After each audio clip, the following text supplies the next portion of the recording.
Euro 5 বা BS6 এর যুগে আমাদের বাইকগুলো চলে লিন বার্ন মিক্সারে, অর্থাৎ তেল কম বাতাস বেশি। থার্মোডাইনামিক্স বলে মিক্সচার যত লিন হবে দহন তত বেশি গরম হবে। আগেরকার কার্বোরেটর বাইকগুলো একটু বেশি তেল পুড়িয়ে ইঞ্জিনকে ভেতর থেকে ঠান্ডা রাখতো, যেটাকে বলে ইভাপোরেটিভ কুলিং। কিন্তু আধুনিক ইসিইউ চালিত বাইকগুলো পরিবেশ বাঁচাতে গিয়ে আপনার পকেট কাটার ব্যবস্থা করছে।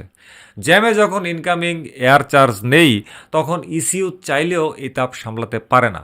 ফলাফল মাইক্রো সিজার। যে সমস্ত ইসিইউ বাইকে লিকুইড কুলিং সিস্টেম আছে সেইগুলোর ক্ষেত্রে কিন্তু এই কথাগুলো প্রযোজ্য না।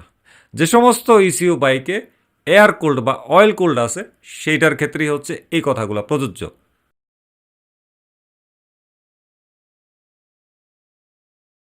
তাহলে সমাধান কি? খুবই সিম্পল। জ্যামে 1 মিনিটের বেশি দাঁড়িয়ে থাকলে ইঞ্জিন সাথে সাথে বন্ধ করে দেন। যদি দেখেন 30-40 সেকেন্ড যাওয়ার পরে আপনি বুঝতে পারছেন যে এটা 1 মিনিট ক্রস করবে, তাহলে বন্ধ করে দেন 30-40 সেকেন্ডে, কোনো দরকার নাই। সিনথেটিক অয়েল ব্যবহার করুন, যা উচ্চ তাপমাত্রায় ভেঙে পড়ে না। মনে রাখবেন, সত্য সুন্দর আর তোষামত কুৎসিত। কোম্পানি আপনাকে বলবে আপনার বাইক সব পারে, কিন্তু মেকানিক্যাল লজিক বলছে আপনার বাইকটা জ্যামে ধুকে ধুকে যক্ষা রোগীর মতো মরছে।